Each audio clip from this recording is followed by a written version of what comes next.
नहीं, आपको जानकारी मिली होगी कि माननीय मुख्यमंत्री जी की प्रगति यात्रा चल रही है और माननीय मुख्यमंत्री जी ने लोकसभा के स्पीकर आदरणीय ओम बिरला साहब से राजभवन में जाकर उनसे मुलाकात की, उनसे बातचीत की और वर्तमान और भविष्य की परिस्थितियों पर चर्चा की। तो माननीय मुख्यमंत्री जी भले ही नहीं हो, लेकिन उनकी पूरी सरकार, पूरा प्रशासन और जो भी व्यवस्था की गई है वो सरकार की तरफ से की गई है और जितने भी पीठासीन पदाधिकारी अनेक राज्यों से आए हैं उनको हर प्रकार की सुविधा, हर प्रकार का सम्मान देने का काम यहाँ पर किया गया है, उसमें कोई दिक्कत नहीं है। सर, तेजस्वी यादव, लालू यादव आजकल देखा जा रहा है कि पहले नीतीश जी को दरवाजा खोलने की बात की है, फिर अब पारस जी को ले रहे हैं और अब मांझी जी की तरफ डोरा डाला जा रहा है। नहीं, उनके दरवाजे में कोई दम ही नहीं है, खुले या बंद रहे। बिहार की जनता का जो सम्मान करेगा, जो उनके हिसाब से उनके विकास के लिए, तरक्की के लिए काम करेगा, जो राज्य में अमन और शांति का काम करता है, उसके पक्ष में जनता रहती है। नीतीश कुमार जी के 19 साल के शासन में कोई घर नहीं, कोई बिरादरी नहीं, कोई गांव नहीं, कोई टोला नहीं, कोई मजहब नहीं बचा है जिसका सम्मान सिर्फ नहीं बल्कि उनके आगे बढ़ाने के लिए हम लोगों ने बिहार में अनेक कदम उठाए हैं। हर घर में नल का पानी पहुंचाया। अब तो देश के प्रधानमंत्री जी ने और भारत सरकार ने अभी जिसके पास पक्का मकान नहीं है उसका भी सर्वेक्षण हो रहा है और 10 जनवरी से ये काम शुरू हुआ है और हर व्यक्ति को पक्का मकान मिल जाएगा जिनके पास अपना नहीं है।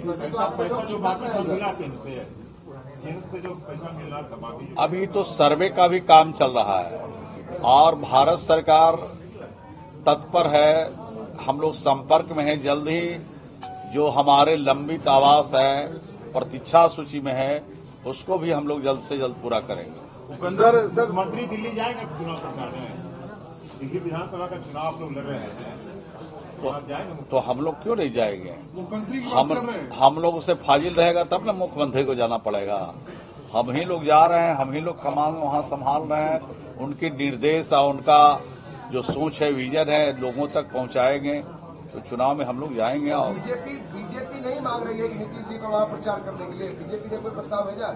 नहीं, जानकारी नहीं है, लेकिन माननीय मुख्यमंत्री जी की जो सोच है, उनका जो काम है, उनका जो विजन है, उसको अगर हम लोग वहां तक जन जन तक पहुंचाएंगे तो जरूर हमारे पक्ष में फैसला होगा। सर, तेजस्वी यादव ने एक्स के माध्यम से एक ट्वीट किया है कि ये प्रगति नहीं दुर्गति यात्रा है और एनके और डीके मिलकर बिहार को 20 सालों से बर्बाद करने में लगे हैं।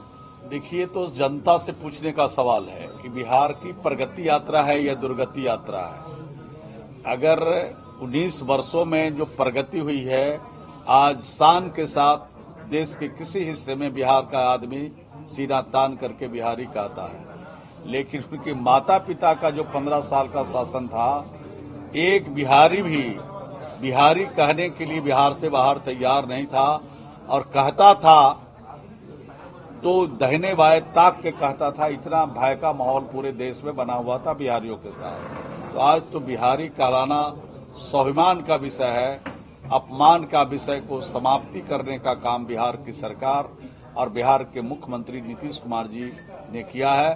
तो हर बिहारी आज गौरवान्वित है 19 साल के शासन में, और भी बिहार को गौरव प्राप्त करने का अवसर मिलेगा जब 2025 में नीतीश कुमार जी की पुनः बिहार के मुख्यमंत्री बनेंगे। मंत्री जी, नीतीश जी जाएंगे कुंभ? अब ये सब सवाल तो निजी सवाल है, कौन कहाँ जाएंगे, किस यात्रा पर जाएंगे। अभी तो यात्रा ही चौथा ही यात्रा मुख्यमंत्री जी का चल रहा है, अभी तो कई यात्रा बाकी है। ठीक है सर। सर, योगी कैबिनेट आज महाकुंभ के दौरान ही लग रही है। अब तो सरकार का अपना अपना काम होता है, सरकार का अपना दायित्व होता है, सरकार अपने नियम और कानून के हिसाब से सरकार चलती है। तो वहाँ क्या हो रहा है उतनी जानकारी हम लोग को नहीं है, लेकिन कैबिनेट करना ये मुख्यमंत्री जी का विशेषाधिकार है। वहाँ की सरकार को काम करने के लिए अगर कुछ कमी है तो कैबिनेट से प्रस्ताव पारित करके उसको राज्य में लागू की जाती है। सर, उपेंद्र कुशवाहा और वशिष्ठ नारायण सिंह के उससे ही बात कर लीजिएगा, हमको इस तरह विशेष जानकारी नहीं है। धन्यवाद।